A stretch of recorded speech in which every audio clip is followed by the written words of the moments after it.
जय श्री राम। सनातन धर्म की जय हो।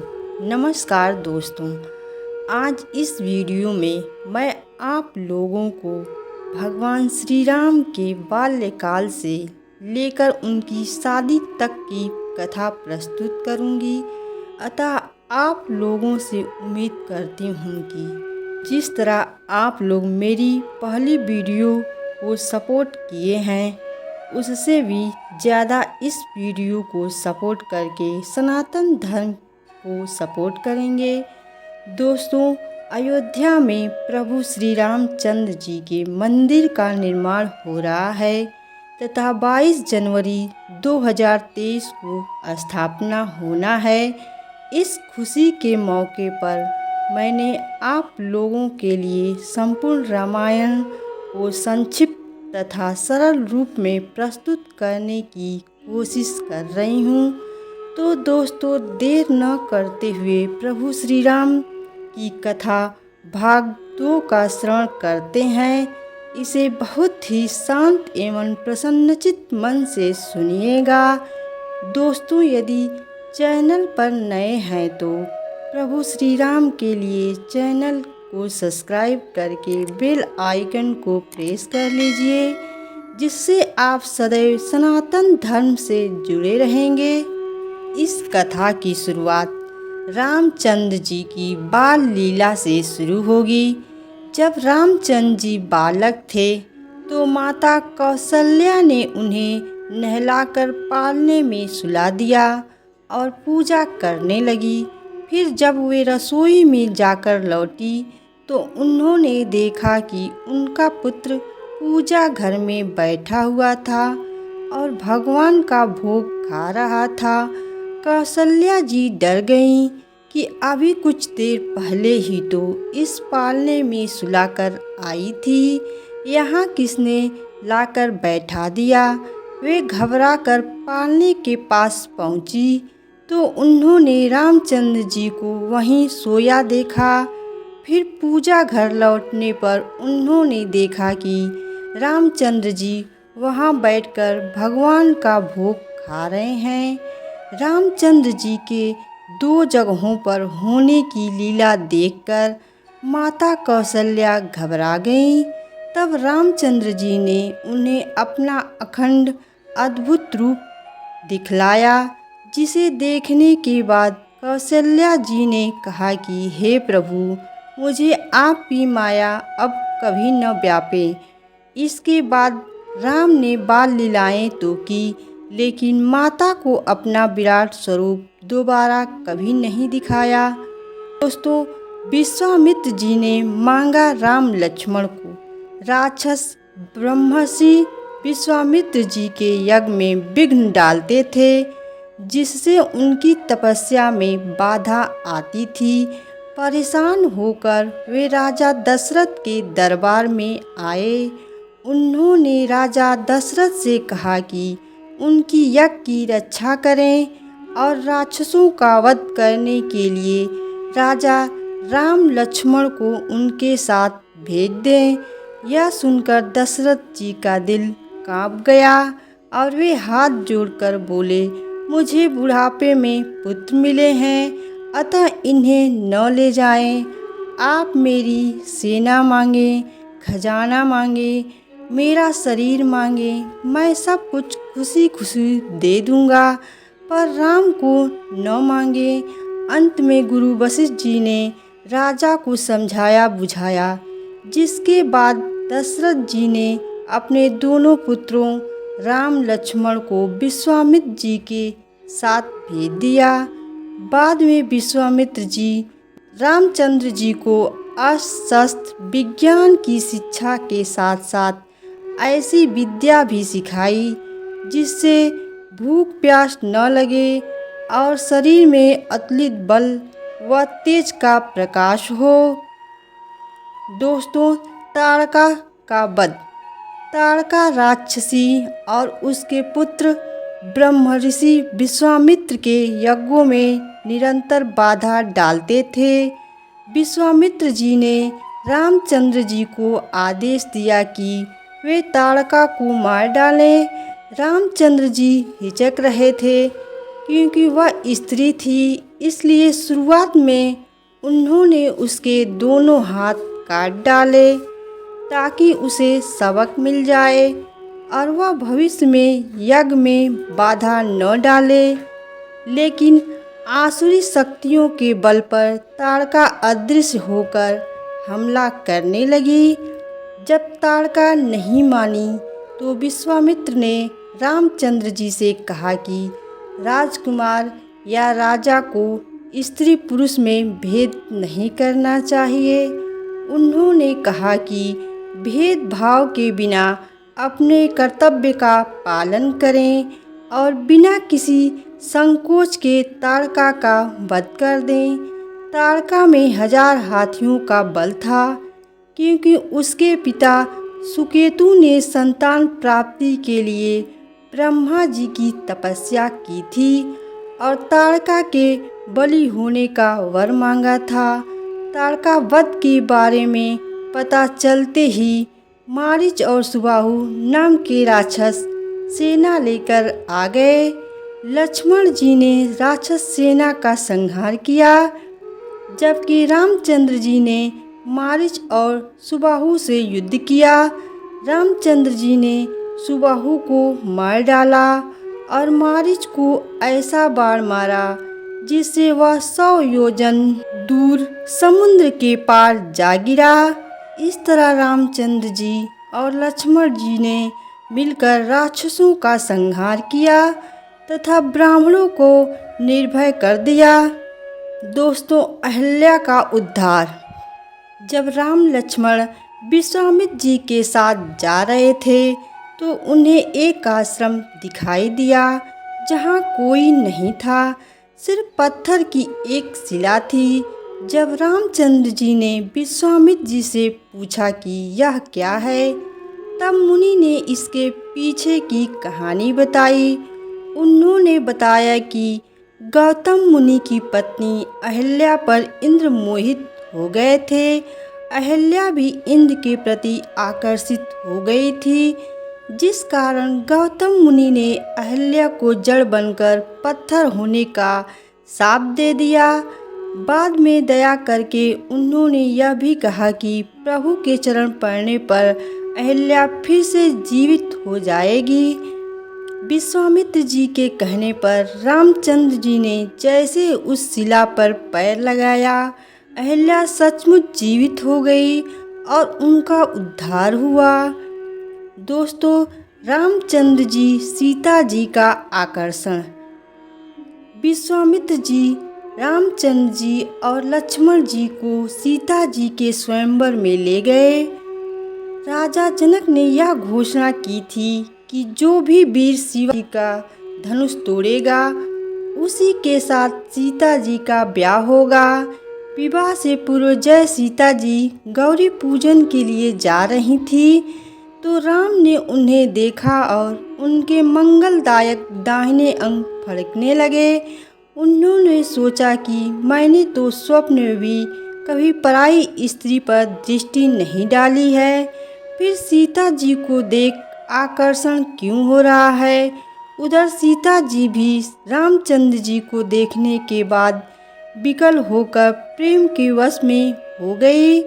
उन्होंने मन ही मन रामचंद्र जी का वरण कर लिया, लेकिन इस चिंता में पड़ गई कि इतने सुकुमार रघुनाथ जी इतने भारी धनुष को कैसे तोड़ पाएंगे। फिर सीता जी ने पार्वती जी की मूर्ति के सामने प्रार्थना की वे उनका मनोरथ पूरा करें। पार्वती जी के माले की माला थोड़ी खिसक गई और सीता जी ने उसे प्रसाद की तरह धारण किया।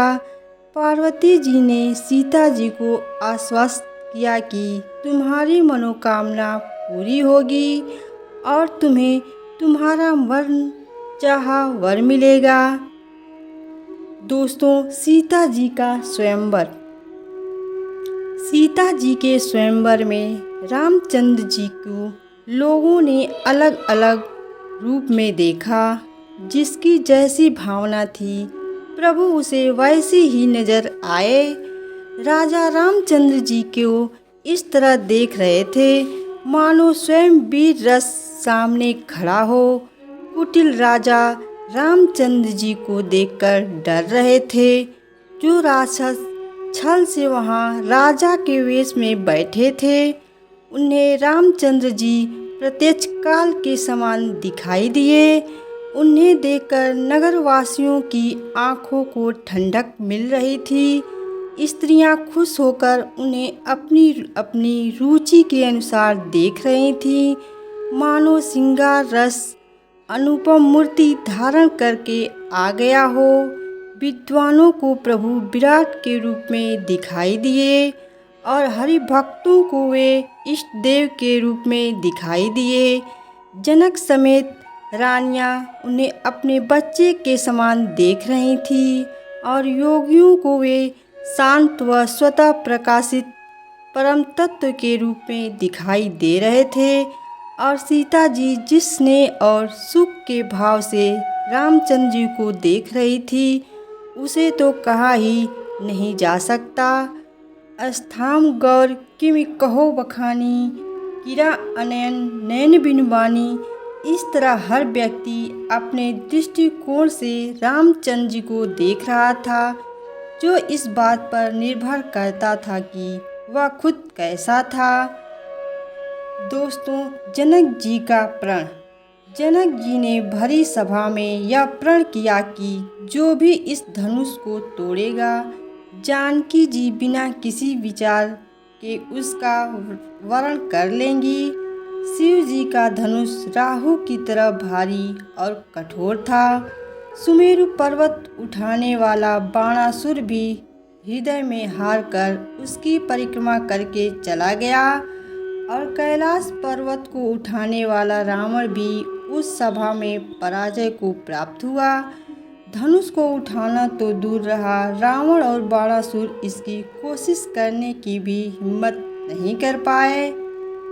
दोस्तों, जनक जी की निराशा। धनुष तोड़कर सीता जी से ब्याह करने के लिए बहुत से राजा उतावले थे। वे सोच रहे थे कि वे सबसे पहले कोशिश कर लें ताकि कोई दूसरा उनसे पहले यह काम न कर ले। लेकिन जब ये उतावले राजा पूरी शक्ति से धनुष को पकड़ते थे तो वह उठता भी नहीं था। जब बहुत से राजा हार गए और कोई अन्य राजा कोशिश करने के लिए नहीं आया तो जनक जी निराश होकर बोले, वीर विहीन महिमय जानी, यानी पृथ्वी वीरों से खाली हो गई। ऐसा लगता है जैसे ब्रह्मा जी ने सीता जी का विवाह लिखा ही नहीं। यदि प्रण छोड़ता हूँ तो उड़ जाता है। यदि मैं जानता कि पृथ्वी वीरों से शून्य है तो प्रण करके हंसी का पात्र न बनता। तब विश्वामित्र जी ने अत्यंत प्रेम भरी वाणी में रामचंद्र जी को शिव जी का धनुष तोड़ने का आदेश दिया। सभी नगरवासियों ने देवताओं से प्रार्थना की कि यदि हमारे पुण्यों का कुछ भी प्रभाव हो तो रामचंद्र जी यह धनुष कमल की डंडी की तरह तोड़ दें। सीता जी निवेदन कर रही थी, है गौरी माता, मुझ पर स्नेह करके धनुष के भारीपन को कम कर दीजिए। गणेश जी, मैंने आज ही के लिए आपकी सेवा की थी, धनुष का भारीपन कम कर दीजिए। अंत में सीता जी ने कहा कि यदि मेरा स्नेह सच्चा है तो रामचंद्र जी मुझे अवश्य ही मिलेंगे। जेहि के जेहि पर सत्य स्नेहु, सो तेहि मिले न कुछ संदेहु। दोस्तों, लक्ष्मण परशुराम संवाद। परशुराम जी अत्यंत पराक्रमी थे और उन्होंने 21 बार पृथ्वी को क्षत्रियों से विहीन किया था। परशुराम जी अत्यंत पराक्रमी थे और उन्होंने 21 बार पृथ्वी को क्षत्रियों से विहीन किया था। वे बहुत बड़े शिव भक्त थे और शिव धनुष टूटने का समाचार सुनकर भरी सभा में आ गए थे। जब वे क्रोधित होकर पूछने लगे कि धनुष किसने तोड़ा, तो लक्ष्मण जी ने हंसी हंसी में कह दिया, धनुष पुराना था, छूते ही टूट गया। उन्होंने कहा, देवता, ब्राह्मण, भगवान के भक्त और गाय, इन पर हमारे कुल में वीरता नहीं दिखाई जाती, क्योंकि इन्हें मारने से पाप लगता है और हार जाने पर अपकीर्ति होती है, इसलिए अपनी शक्ति का दर्प न दिखाएं। तब परशुराम जी ने अपना पराक्रम कहकर सुनाया। इस पर लक्ष्मण जी बोले, हे मुनि, आपके रहते आपकी प्रशंसा दूसरा कौन कर सकता है। शूरवीर तो युद्ध में शूरवीरता का काम करते हैं, खुद अपनी तारीफ करके अपने पराक्रम का डंका नहीं बजाते हैं। लक्ष्मण जी ने कहा कि धनुष टूट गया है और आपके क्रोध करने से जुड़ नहीं जाएगा। यदि धनुष अत्यंत ही प्रिय हो तो किसी बड़े कारीगर को बुलाकर जुड़वा लें। जब यह सुनकर परशुराम जी बहुत गुस्से में आ गए, तो रामचंद्र जी ने अपने कोमल वचन से परशुराम जी को शांत किया। फिर परशुराम जी ने रामचंद्र जी की परीक्षा लेते हुए कहा कि राम, अब तुम यह विष्णु का धनुष लेकर इसे चढ़ाओ, ताकि मेरा संदेह मिट जाए। परशुराम जी के देने से पहले ही धनुष अपने आप रामचंद्र जी के हाथों में चला गया। तब परशुराम जी को ज्ञान हुआ कि रामचंद्र जी तो साक्षात अवतार हैं, और वे उनकी जयकार करते हुए वहां से चले गए। दोस्तों, अयोध्या आगमन। रामचंद्र जी और सीता जी के विवाह के बाद भरत जी का विवाह मांडवी से हुआ और लक्ष्मण जी का विवाह उर्मिला के साथ हुआ और शत्रुघ्न जी का विवाह श्रुतकीर्ति से हुआ। जब चारों पुत्र विवाह के पश्चात अयोध्या लौटे, तो माताओं ने रामचंद्र जी से कहा कि यह सब विश्वामित्र जी की कृपा से हुआ है, जिस कारण उन्होंने राक्षसों को मारा और शिव जी का धनुष तोड़ा। उन्होंने यह भी कहा कि जे दिन गए तुम्हीं बिनु देखे, ते बिरंच जनी पर ही लेखे, अर्थात तुमको बिना देखे जो दिन बीते हैं, उन्हें ब्रह्मा हमारी आयु में न जोड़े। नमस्कार दोस्तों, यह रामायण कथा का दूसरा भाग आप लोगों को कैसा लगा, कमेंट करके ज़रूर बताएं तथा वीडियो को लाइक और अभी तक चैनल को सब्सक्राइब नहीं किए हैं तो कृपया चैनल को सब्सक्राइब कर दीजिए। सदैव आपके ऊपर प्रभु श्री राम जी की कृपा बनी रहे। जय श्री राम।